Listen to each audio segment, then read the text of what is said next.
আসসালামু আলাইকুম রহমতুল্লাহি ওবারাকাতু। প্রিয় দর্শক, আপনারা সবাই কেমন আছেন? আশা করি আল্লাহর রহমতে অনেক ভালো আছেন। প্রিয় দর্শক, স্ক্রিনের উপরে একটি ছবি দেখতে পাচ্ছেন। এই ছবিটি হলো একটি খামারের 25 লক্ষ টাকার মৃত মাছ। দুইজন ভাই মিলে একসাথে একটি খামার দিয়েছে। ওই খামারে পুঁজি ছিল 25 লক্ষ টাকা। ওই খামারের মাছ সব মারা গিয়েছে। 25 লক্ষ টাকার মাছ মারা গিয়েছে। কি কারণে মারা গিয়েছে? আগে আপনারা সেই ভিডিওটা দেখুন এবং কথাগুলো শুনুন। শোনার পরে আমি বিস্তারিত সবকিছু আপনাদেরকে বলবো এবং আপনাদের সাথে কিছু আলোচনা করব। যদি ভিডিওটি গুরুত্ব মনে হয় তাহলে অবশ্যই কথাগুলো শুনবেন। তো চলুন আমরা ভিডিওটি দেখি। আমি এখন নিশ্চয়ই গেছি ভাই। 25 কোটি টাকার উপরে মাছ ছিল আমার। লোডশেডিং এর এক রাতেই যেন সব স্বপ্ন শেষ।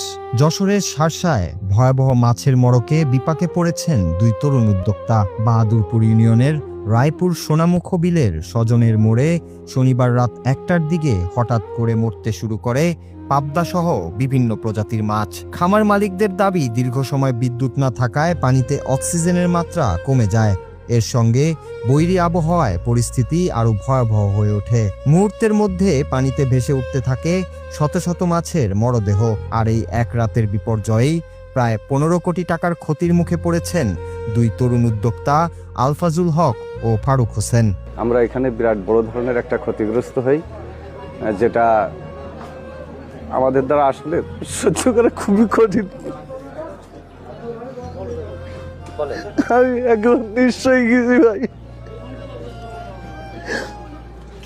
এখানে আমার 60 লক্ষ মাছ ছিল, পাবদা মাছ, শুধু সাদা মাছ ছিল 60,000। এভারেজ মিলায় সর্বনিম্ন 25 কোটি টাকার উপরে মাছ ছিল আমার। কিন্তু এখন গতকালকে আমি রাত্রি 11:30টার সময় প্রজেক্টের থেকে ফোন গেছে যে ঘেরের অবস্থা খারাপ। আমি সমস্যা কি? কালকে আবার বৃষ্টি হয়েছিল সন্ধ্যার আগে, এটা আমার জানা ছিল না। যে কারণে সন্ধ্যার আগে যে বৃষ্টি হয়েছে পরপরই পানি হিট হয়েছে এবং পরবর্তীতে বিদ্যুৎ ব্যবস্থা এখানে যথেষ্ট পরিমাণ না থাকায় যখনই কারেন্ট চলে গেছে তখন আমার মেশিনগুলো সব অফ হয়ে গেছে। আসলে আমারও একটা ভুল ছিল যে আমার জেনারেটরের ব্যবস্থা রাখা উচিত ছিল, কিন্তু আমি সেভাবে নতুন প্রজেক্ট করার কারণে আমি সেভাবে পুঁজিটি কুলিয়ে উঠতে না। আলফাজুল ও ফারুক যৌথভাবে গড়ে তুলেছিলেন এএফ মৎস্য খামার। দীর্ঘদিনের পরিশ্রমে ঘেরে যে মাছগুলো বড় করেছেন তার বড় একটি অংশ তখন বিক্রির উপযোগী হয়ে উঠেছিল। কিন্তু বিদ্যুৎ বিভ্রাটে অক্সিজেন সরবরাহের ব্যবস্থা বন্ধ হয়ে যাওয়ার পর আর মাছগুলো রক্ষা করা সম্ভব হয়নি। খামার মালিকদের দাবি,